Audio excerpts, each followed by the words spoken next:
প্রিয় শিক্ষার্থীরা, ইংরেজি কি আসলে মুখস্থ করার বিষয়, নাকি এটা নির্দিষ্ট কোনো ফর্মুলা? আমরা তো বছরের পর বছর অনেকগুলো প্যারাগ্রাফ মুখস্থ করি, কিন্তু পরীক্ষার হলে গিয়ে নিজে থেকে তৈরি করে কিছু লিখতে পারি না। একটা আনকমন প্যারাগ্রাফ আসলে আমাদের কলম থেমে যায়। তো আজকে আমি তোমাদের যে বিষয়টা নিয়ে শিখাবো বা যেটা আলোচনা করব, বিষয়টা হচ্ছে এরকম যে আসলে মুখস্থ করার দিন ভুলে যাও। আজ থেকে ইংরেজি হবে তোমার নিজের ভাষার মতো। তুমি যদি বাংলা বাক্য গঠন করতে পারো, তবে তুমি সেটা ইংরেজিতেও লিখতে পারবে।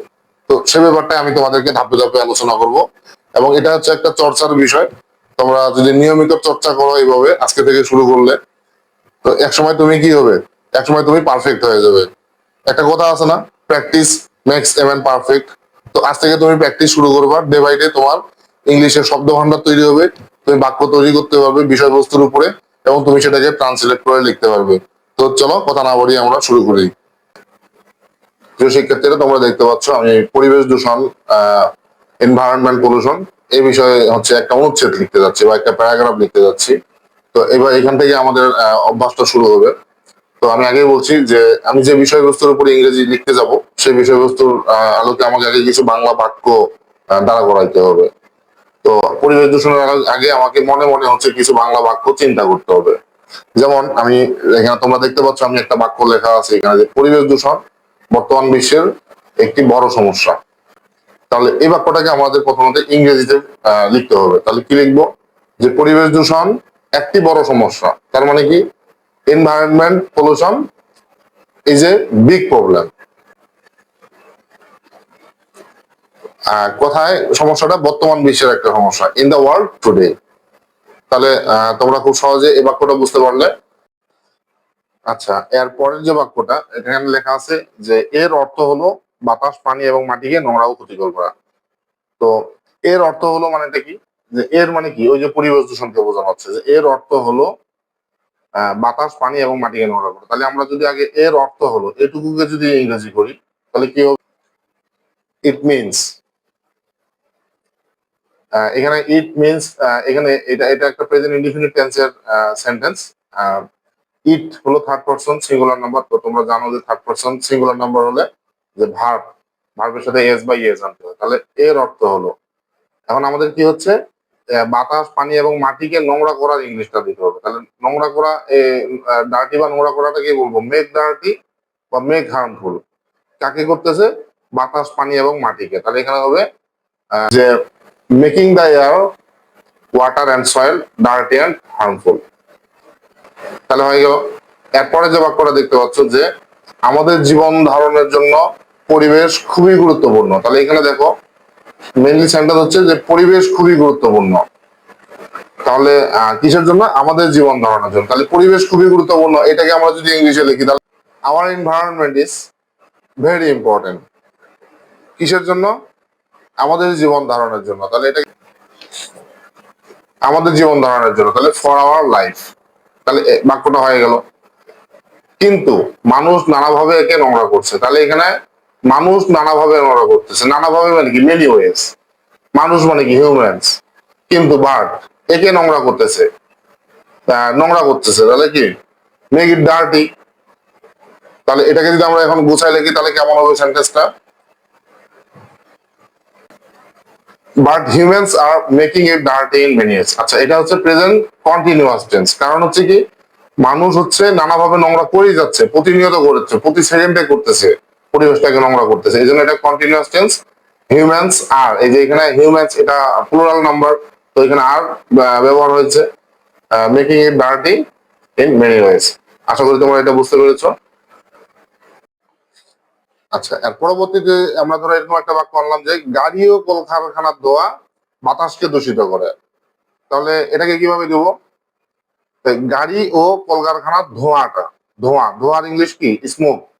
কিসের, কার্স। আর কলকারখানা মানে কি, ফ্যাক্টরি। তাহলে বাতাসকে দূষিত করতেছে, তাহলে দূষিত করা, তাহলে মেক ডার্টি বা মেক পলিউট। কাকে, বাতাসকে, আর কি। তাহলে এই বাক্যটাকে যদি আমরা গুছাই লিখি কেমনে হবে, যে smoke from cars and factories pollutes the air.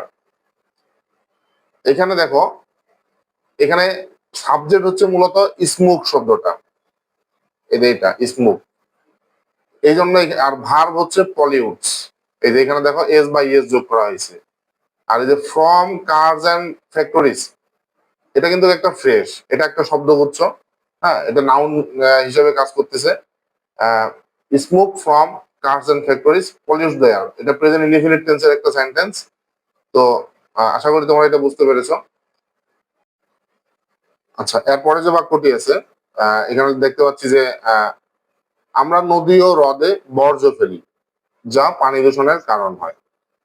তাহলে এই বাক্যটাকে আমরা কিভাবে ট্রান্সলেট করব? তো এখানে দেখো, আমরা নদী ও হ্রদে কি ফেলি? বর্জ্য ফেলি। তাহলে বর্জ্য ফেলাটাকে কি বলবো? Throw West.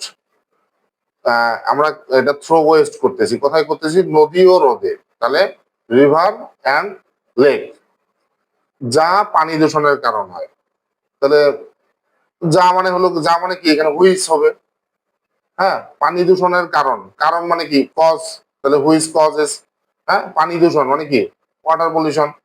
তো এটাকে যদি আমরা কমপ্লিটলি সেন্টেন্সটাকে লিখি তাহলে কেমন হবে দেখো, যে we throw waste into rivers and lakes. আমরা থ্রো ব্যবহার করলে, আমরা যে থ্রো মানে কি? নিক্ষেপ করা। মানে থ্রো অ্যাকচুয়াল হলো নিক্ষেপ করা। তো নিক্ষেপ করার এখানে আমরা কি নিক্ষেপ করতেছি? আমরা ওয়েস্ট নিক্ষেপ করতেছি কোথায়? তো এখানে ইনটু একটা প্রিপোজিশন আনতে হবে, হুইচ কজেস ওয়াটার পলিউশন। তো আশা করি তোমরা এটা বুঝতে পেরেছো। তো এরপরের যে সেন্টেন্সটা আমরা বাক্যটা দেখতে পাচ্ছি, পরিবেশ দূষণ অনেক রোগ সৃষ্টি করে এবং জলবায়ু পরিবর্তন করে। তো আমরা এটাকে যদি একটু ভেঙে ভেঙে ট্রান্সলেট করার চেষ্টা করি, তো পরিবেশ দূষণ, এনভায়রনমেন্ট পলিউশন, অনেক রোগ, মেনি ডিজিজ সৃষ্টি করে। সৃষ্টি করে মানে কি? মানে এখানে হচ্ছে ডেকে আনা আর কি, এখানে বা কারণ, অনেক রোগের কারণ। তাহলে এখানে আমরা কজ কথাটা ইউজ করব। হ্যাঁ, কজেস মেনি ডিজিজ। জলবায়ু পরিবর্তন করে, জলবায়ুর ইংলিশ কি? ক্লাইমেট। পরিবর্তন করে, চেঞ্জ ক্লাইমেট। হ্যাঁ, তাহলে এটাকে যদি আমরা ট্রান্সলেট করি তাহলে কি হবে? যে এনভায়রনমেন্ট পলিউশন কজেস। তাহলে আবার দেখো, এখানে এটা কিন্তু একটা প্রেজেন্ট ইনডিফিনিট টেন্স। এই যে এনভায়রনমেন্ট পলিউশন, এটা third person singular number subject. আর কজেস, এই যে এখানে এস বাই এস যোগ হয়েছে। মেনি ডিজিজেস, এখানে মেনি মানে অনেক, এই জন্য এখানে ডিজিজ কথাটার সাথে এস যোগ করা হয়েছে, plural number. And changes, changes এটা আরেকটা ভার্ব, যেহেতু এটা প্রেজেন্ট ইনডিফিনিট টেন্স এবং সাবজেক্টটাকে এখানে third person singular number, changes কি? দা ক্লাইমেট। তাহলে এটা তোমরা বুঝতে পারলা। আচ্ছা, এরপরে দেখতে পাচ্ছি যে আচ্ছা, আমাদের পৃথিবীকে বাঁচাতে হলে অবশ্যই দূষণ বন্ধ করতে হবে। এই বাক্যটাকে আমরা ট্রান্সলেট করব। তাহলে আমাদের পৃথিবীকে বাঁচাতে হলে আহ এটাকে আমরা কিভাবে বলবো? মানে এখানে আমাদের উদ্দেশ্য দিয়ে মানে কোনো বাক্য যখন উদ্দেশ্য দিয়ে শুরু হবে, এখানে আমাদের উদ্দেশ্য হলো পৃথিবীকে বাঁচানো, তাহলে কি হবে? তখন টু দিয়ে বাক্যটা শুরু হবে। To save our life. হ্যাঁ, টু সেভ আওয়ার লাইফ, দূষণ বন্ধ করতে হবে। তাহলে স্টপ পলিউটিং, অবশ্যই মাস্ট। তাহলে বাক্যটাকে যদি আমরা একটু গুছাই লিখি তাহলে কেমন হবে? To save our world we must stop polluting.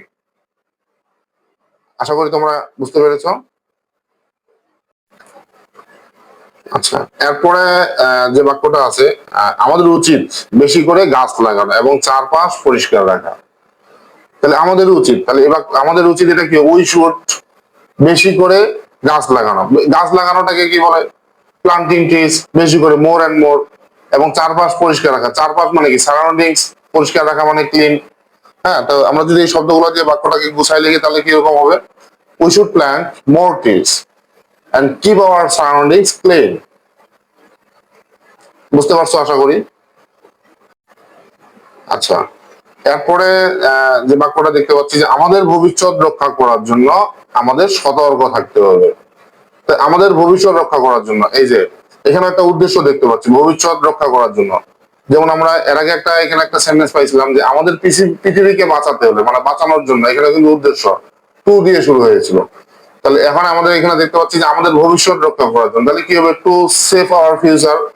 আর আমাদের সতর্ক হতে হবে, তাহলে কি? We be careful. সতর্ক হওয়া মানে কি? Be careful. তাহলে আমরা বাক্যটাকে কিভাবে লিখবো? যে to save our future we must be careful. তাহলে এখন দেখো,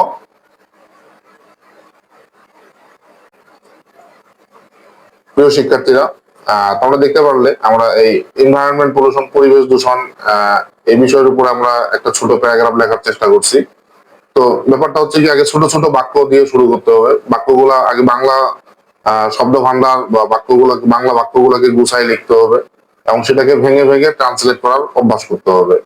তো এটা হচ্ছে একটা প্র্যাকটিস, এটা একদিন দুই দিনও হবে না, নিয়মিত কন্টিনিউ করলে, অভ্যাস করলে ধীরে ধীরে একসময় তুমি পারফেক্ট হয়ে উঠবে।